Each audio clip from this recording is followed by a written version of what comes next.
Right welcome to 1 PM news. నేను సాయి. ముందుగా bulletin update చూసుకున్నట్టయితే తెలంగాణ కేబినెట్ కాసేపట్లో భేటీ కానుంది. తొలిసారిగా మంత్రి మండలి సమావేశం మేడారంలో జరుగుతుండటంతో ప్రాధాన్యత సంతరించుకుంది. ఇప్పటికే ఇందుకు సంబంధించినటువంటి ఏర్పాట్లను కూడా అధికారులు పూర్తి చేశారు. ఇక ఈ భేటీలో పలు కీలక అంశాలను చర్చించనున్నారు. ఇదే అంశానికి సంబంధించి కూడా మరింత సమాచారం తెలుసుకుంటే కనుక మేడారంలో జరిగే కేబినెట్ భేటీపై మంత్రి కొండా సురేఖతో మా కరెస్పాండెంట్ తిరుపతి మరిన్ని విషయాలు అందజేస్తారు. సాయి మరి కాసేపట్లో మేడారంలో రాష్ట్ర మంత్రివర్గ సమావేశం కొనసాగబోతోంది. ఈ మంత్రివర్గ సమావేశంపై రాష్ట్ర రాజకీయాల్లో ఆసక్తికర చర్చలు కొనసాగుతాయి. ఎందుకని తొలిసారిగా హైదరాబాద్లో కాకుండా మేడారంలో కేబినెట్ మీటింగ్ ఏర్పాటు చేసినట్టు కూడా ప్రధాన రాజకీయ పార్టీలు కావచ్చు చాలా వర్గాల్లో ఆసక్తికర చర్చ కొనసాగుతుంది. హరిత హోటల్ కొలిసేపు క్రితమే దేవాదాయ శాఖ మంత్రి కొండా సురేఖ చేరుకున్నారు. కొండా సురేఖతో ఒకసారి మాట్లాడదాం. ఈ కేబినెట్ విశేషాలు ఏంటి, అసలు ఈ పనులు ఏ విధంగా కొనసాగుతాయి మేడం, ఈ కేబినెట్ విశేషాలు ఏంటి, ఎందుకొని మేడారంలో ఎంచుకుని ఇక్కడ కేబినెట్ నిర్వహిస్తున్నారు, ఏం చెప్తారు? అంటే విశేషాలు అంటూ ఏం లేవండి. కాకపోతే ఈరోజు సమ్మక్క సారలమ్మ రీకన్స్ట్రక్షన్ చేయడం వలన ఈరోజు ఇక్కడ గద్దెల రూపురేఖలు మారి ఒక కొత్తదనాన్ని సంతరించుకొని అసలు పురాతనం కాలం నుంచి కొన్న 800 సంవత్సరాల నుంచి నడుస్తున్న జాతరను ఈరోజు వరకు ఎవరు కూడా ముట్టుకోలేదు. ఏదైనా చేస్తే ఆ చుట్టూ గ్రిల్స్ పెట్టడమో లేకపోతే బండలు వేయడం అంతేగాని గద్దెలను ఎప్పుడు కూడా ముట్టిన సందర్భం లేదు. కానీ ఈసారి మొట్టమొదటిసారి మన ముఖ్యమంత్రి రేవంత్ రెడ్డి గారు గిరిజన బిడ్డగా సీతక్క ఏరియాలో ఆమె కోరిన కోరిక మేరకు ఇక్కడ అభివృద్ధి పనులు చేయాలి. ఏదో చేసి వదిలిపెడితే కాదు, అది పర్మనెంట్గా ఉండాలి, తరతరాలుగా వందలాది సంవత్సరాలు నిలిచే విధంగా ఉండాలి అనే ఒక లక్ష్యంతో ముఖ్యమంత్రి గారు ఈ కార్యక్రమాన్ని తీసుకున్నారు. రేపు ఓపెనింగ్ కూడా చేయబోతా ఉన్నారు. దాన్ని దృష్టిలో పెట్టుకొని ఈరోజు ఇక్కడ కేబినెట్ సమావేశం పెట్టి మార్నింగ్ 6:30కే ఓపెనింగ్ చేస్తారు.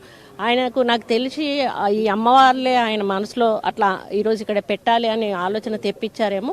ఇది ఒక చారిత్రాత్మకమైనటువంటి కేబినెట్ మీటింగ్. అంటే నాకు తెలిసి దేశ చరిత్రలో ఎక్కడా కూడా అవుట్ ఆఫ్ ద సెక్రటేరియట్ ఎక్కడ జరిగి ఉండదు. ఇది అమ్మవార్ల వాళ్ళ యొక్క సన్నిధిలో జరగడము అనేది ఒక ప్రత్యేకమైన మీటింగ్గా సంతరించుకుంటారని, ఏమైనా నిర్ణయాలు కూడా మంచి నిర్ణయాలు ప్రజల కోసం ఇక్కడ లోకల్ వాళ్ళ కోసం తీసుకుంటారని నేను అనుకుంటా ఉన్నాను. అమ్మవారి సన్నిధిలో జరిగే కేబినెట్ మీటింగ్ లో ఎటువంటి అంశాలు చర్చకు వస్తాయని భావిస్తున్నారు? ఉమ్మడి వరంగల్ జిల్లాకు పథకాలు కావచ్చు, స్టేట్మెంట్లు ఏమైనా రావచ్చని భావిస్తున్నారు, ఏం చెప్తారు?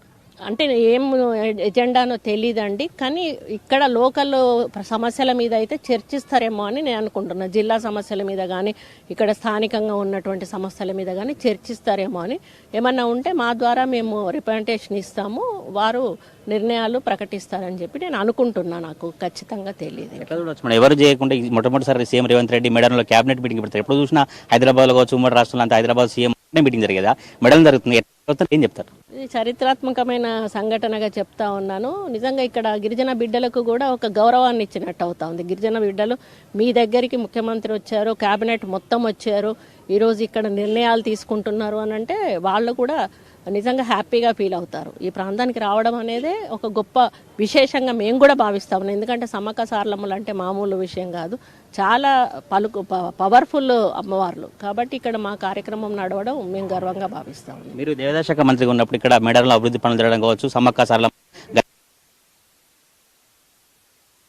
మా హయంలో ఇక్కడ సీతక్క మంత్రిగా ఉంది, ఆమె గిరిజన బిడ్డ, ఆమె గిరిజన సంస్కృతి సాంప్రదాయాలను ఉట్టపడే విధంగా ఈరోజు ఆ జాతరలను అమ్మవార్లను అభివృద్ధి చేయడంలో ఆమె పాత్ర ఉంది. ప్లస్ శ్రీనివాసరెడ్డి గారు అదేవిధంగా నేను ఒక ఎండోమెంట్ మినిస్టర్గా నేను ఉండడము, మా ట్రైబల్ వెల్ఫేర్ మినిస్టర్, మా పేర్లన్నీ కూడా వందల సంవత్సరాలు నిలబడిపోతాయి, తరతరాల్లో నిలిచిపోతాయి. ఆ అదృష్టం మాకు మా ముఖ్యమంత్రి గారు కల్పించారు, అమ్మవార్లు కూడా కల్పించారు. దానికి చాలా హ్యాపీగా ఫీల్ అవుతా ఉన్నాం మేము. మనతో మంత్రి అడ్లూరు లక్ష్మీనారాయణతో మాట్లాడుతుంది. ఎట్లా చూస్తారు ఈరోజు కేబినెట్ మీటింగ్ ఎందుకు మేడారంలో పెడుతున్నారు? మేడారం సంబంధించినటువంటి పనులు ఏ వరకు ఉంటాయి, కేబినెట్లో ఎటువంటి అంశాలు చర్చకు రాబోతున్నాయి సార్? ఈరోజు ఒక రాష్ట్ర ముఖ్యమంత్రి గారు ఒక వనదేవత సమ్మక్క సారక్క తల్లి గొప్ప జాతర 2 సంవత్సరాలకు ఒకసారి ఈ జాతర జరుగుతుంది. లక్షలాది కోట్లాది మంది ప్రజలు ఈ యొక్క దర్శనానికి, అమ్మవారి దర్శనానికి వస్తారు. ఆ గొప్ప దర్శనం, అమ్మవారికి వచ్చే దర్శనంలో కూడా సామాన్య భక్తులకు, ప్రజలకు ఇబ్బంది జరగకుండా సమ్మక్క తల్లి సారలమ్మ తల్లి యొక్క గొప్పతనాన్ని, ఆ వనదేవతల యొక్క ఔన్నత్యాన్ని, ఆ అమ్మవారి యొక్క దయ, ఆ వారు పిసిసి అధ్యక్షులుగా ఉన్నప్పుడు రేవంత్ రెడ్డి గారు ఏదైతే ఇక్కడ నుంచి పాదయాత్ర మొదలుపెట్టిండో ఆ సెంటిమెంట్ను దృష్టిలో పెట్టుకొని ప్రజాపాలన ఇందిరమ్మ రాజ్యంలో గౌరవ ముఖ్యమంత్రి గారి నేతృత్వం లోపట గౌరవ ఏదైతే ఈ స్థానికంగా ఉన్నటువంటి శాసనసభ్యురాలు సోదరిమణి మంత్రివర్యులు సీతక్క గారు, మా ఎండోమెంట్ మినిస్టర్ మా కొండ సురేఖ గారు, మా ఇన్ఛార్జ్ మినిస్టర్గా ఉన్నటువంటి ఈ యొక్క వ్యవస్థ లోపల కీలకంగా పాత్ర వహించినటువంటి ఇన్ఛార్జ్ మినిస్టర్గా పొంగులేటి శ్రీనివాసరెడ్డి గారు, మరి ట్రైబల్ మినిస్టర్గా నేను కానీ, మరి ఈ గొప్ప కార్యక్రమం లోపల పునర్నిర్మాణం, ఆ గద్దెల పునర్నిర్మాణం కానీ, ఆ సమ్మక్క తల్లి సారలమ్మ యొక్క తల్లి యొక్క దర్శనానికి వచ్చే భక్తులకు ఎలాంటి ఇబ్బంది లేకుండా గొప్ప కానీ ఈరోజు రాష్ట్ర ప్రభుత్వం ఏ ప్రభుత్వం కూడా ఇంత ముందస్తుగా ఒక 8 నెలల ముందే ఈ యొక్క ప్రణాళిక ద్వారా భక్తులకు ఇబ్బంది జరగకుండా ప్రత్యేకమైనటువంటి సౌకర్యాలు ఏర్పడడం జరిగింది. నిజంగా మాకు ఇది సంతోషం. ఈ యొక్క భాగ్యం దొరకడం మా ఏ జన్మలో చేసుకున్న అదృష్టంగా భావిస్తున్నాం. ఎందుకంటే ట్రైబల్ మంత్రిగా లక్ష్మణ్ కుమార్గా మా ధర్మపూర్ ప్రజల పక్షాన ఆ లక్ష్మణ స్వామి ఆశీస్సులతో శాసనసభకు ఎన్నికై ఈరోజు మంత్రిగా ఒక గొప్ప అవకాశం మాకు రావడం, ముఖ్యమంత్రి గారు కల్పించడం, మరి దానిలో భాగంగా అమ్మ సమ్మక్క తల్లి సారలమ్మక్క తల్లికి దయ ప్రభుత్వంపై, ముఖ్యమంత్రి గారిపై, మా అందరిపై ఉండాలని చెప్పి ఆ తల్లిని మనస్ఫూర్తిగా వేడుకుంటున్నాం. గిరిజన సంక్షేమ శాఖ మంత్రిగా ఉన్నప్పుడు గిరిజన దేవతలు సమ్మక్క సారలమ్మ అభివృద్ధి కార్యక్రమాలు చేయడం ఎట్లా ఫీల్ అవుతారు, ఏం చెప్తారు? అది గొప్పగా జీవితంలో పరిచయమైనటువంటి గొప్ప అవకాశం. మరి ఈ గొప్ప అవకాశం లోపల మరి ఆ అమ్మ ఆ తల్లి మాకు అనుమతి ఇచ్చింది.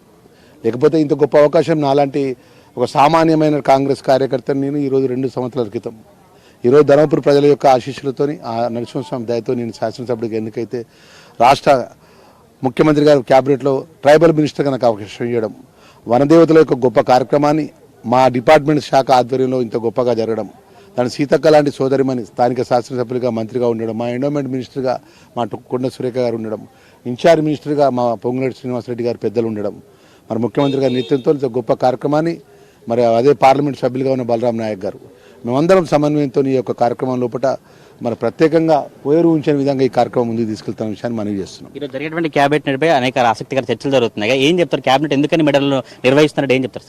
ఇది రాష్ట్రంలో ఏ ముఖ్యమంత్రి గారు తీసుకున్నటువంటి నిర్ణయం, ఈ నిర్ణయం తీసుకున్నారు. ఎందుకంటే ఒక మారుమూల ప్రాంతంలో కూడా రాష్ట్ర ప్రభుత్వము, రాష్ట్ర యంత్రాంగము, రాష్ట్ర క్యాబినెట్ ప్రజలకు సంబంధించిన సమస్య ఎజెండా అంశాన్ని తీసుకొని ప్రజలకు ఉన్న కష్టసుఖాలు మాట్లాడటానికి ఆ క్యాబినెట్లో ప్రజల యొక్క మంచి మేలు క్యాబినెట్ చర్చించే విధంగా ఒక మారుమూల ప్రాంతాలు రావడం జరిగిందనే విషయాన్ని కూడా మనం చేస్తున్నాం. ఇది మంత్రులు అడ్లూరి లక్ష్మణ్, కొండా సురేఖ అభిప్రాయం. అయితే మారుమూల ప్రజల్లో మారుమూల కుగ్రామానికి వచ్చి ఇక్కడ మేడారంలో క్యాబినెట్ చెప్పబోతున్నారు. తప్పకుండా గిరిజనుల దేవతలైన సమ్మక్క సారలమ్మ అభివృద్ధి కార్యక్రమాలకు, అభివృద్ధి పనులకు సీఎం రేవంత్ రెడ్డి వచ్చి కాంగ్రెస్ ప్రభుత్వం శ్రీకారం చుట్టినట్టు కూడా మంత్రులు సురేఖ, అడ్లూరి లక్ష్మణ్ చెప్తున్నటువంటి సిచ్యువేషన్ కనబడతా ఉంది. సాయి.